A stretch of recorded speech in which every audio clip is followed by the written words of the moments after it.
नमस्कार दोस्तों, मैं अंकिता आपका अपने चैनल पे स्वागत करती हूँ। आपने मेरा जो वीडियो था संतान प्राप्ति के उपाय उसे बहुत अधिक पसंद किया। उसमें 10,000 प्लस व्यूअर्स देने के लिए बहुत बहुत धन्यवाद। और आप ही की डिमांड पर मुझे जो लोगों ने कहा कि पुत्र संतान प्राप्ति के भी कुछ उपाय बताएं, तो पेश है मेरा आज का यह वीडियो।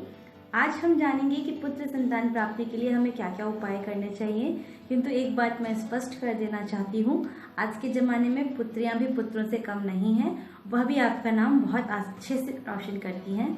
फिर भी जो आज का टॉपिक है पुत्र संतान के लिए जो उपाय हैं वो इस प्रकार हैं।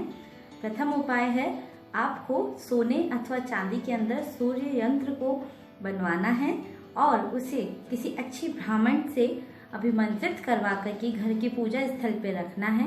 उसके सामने बैठ कर के आपको सूर्य मंत्र की एक माला प्रतिदिन करनी है और इस माला करने के दौरान आपको चौमुखी दिया जला के रखना है। चौमुखी दिया का मतलब है उस दिए के अंदर चार तरफ लौ जली रहनी चाहिए और पूरे प्रोसेस के दौरान उसको प्रज्वलित होना चाहिए। इस प्रकार उसमें तेल या घी डाल करके रखें। दूसरा उपाय है, पुत्रदा एकादशी का व्रत रखना चाहिए।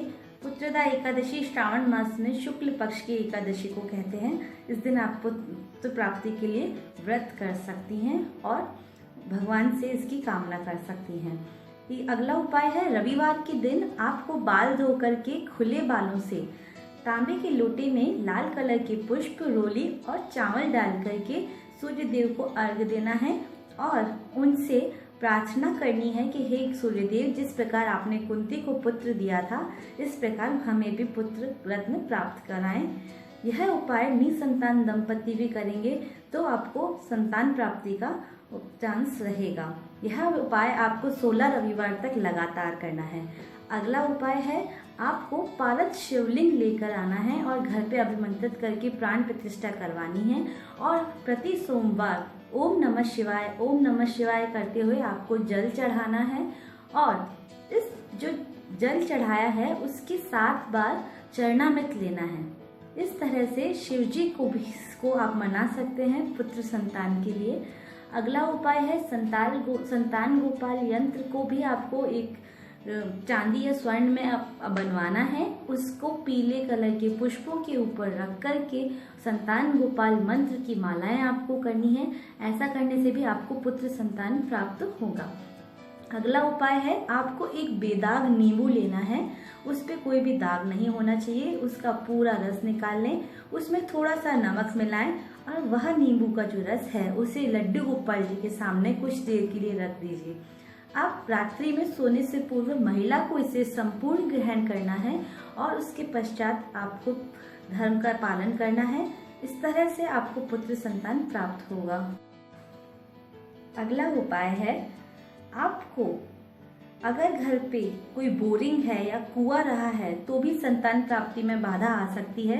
अगर इस तरह की कोई समस्या है तो आपको पंचमुखी हनुमान जी का चित्र लेकर आना है और उसे इस तरह लगाना है कि वह आपकी बोरिंग या जो जल स्थल है उसको देखते रहें। ऐसा करने से जो वास्तु दोष है वो शांत हो जाएगा और पुत्र प्राप्ति में आ रही बाधा पे भी आपको निजात मिलेगी। अगला उपाय है, उत्तरा फाल्गुनी नक्षत्र के अंदर आपको नीम की जड़ लेकर के आनी है और उसे स्त्री अपने पास रखे। ऐसा करने से पुत्र संतान प्राप्ति में आ रही बाधा है वो दूर हो जाएगी। और पुत्र चाहने वाले पति और पत्नी को दोनों को चाहिए कि वह सूर्य की उपासना करें, सूर्याष्टक का पाठ करें और सूरज जी को प्रतिदिन जल चढ़ाएं, तो आपको संतान प्राप्ति में आ रही बाधाएं दूर होंगी और पुत्र संतान की प्राप्ति होगी। तो दोस्तों, ये रहे कुछ उपाय जो आपको पुत्र संतान प्राप्ति में मदद करेंगे। इस तरह की अन्य जानकारी आप पाएंगे मेरे चैनल के अंदर और मुझे बहुत अच्छा रिस्पांस आ रहा है। बहुत सारे सवाल आते हैं, कभी बंगाल से, कभी बिहार से, कभी एमपी से, कभी हैदराबाद से। बहुत अच्छा लगता है। इसी तरह प्यार करते रहिए और मेरा चैनल देखते रहिए। धन्यवाद। नमस्कार।